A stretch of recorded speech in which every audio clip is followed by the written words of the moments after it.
One of the other motions that we define is called a lateral shift.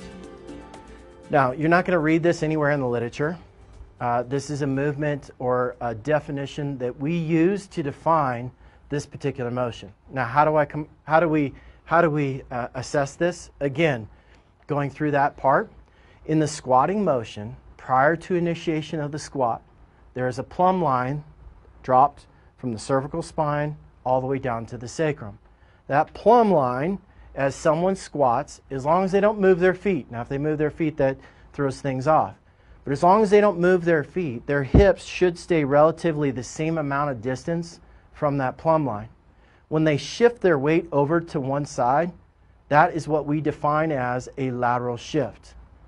A lateral shift greatly changes length-tension relationships, and it also greatly influences the way that the body attenuates forces through the two lower kinetic chain.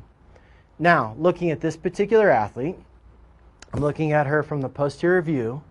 I'm going to define her as having a right lateral shift. Why right? Because that's the position that she's shifting her hips to. She's shifting her hips to the right side. So I'm going to define that as a right lateral shift.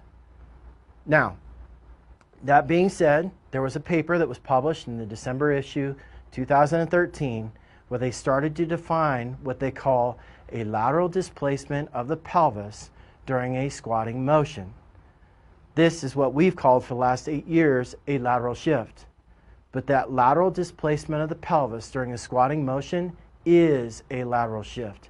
And what these studies are starting to show, there was one in the Journal of Strength and Conditioning in 2014 that showed, one, that force attenuation varies and strength production varies, just like we speculated that was the case.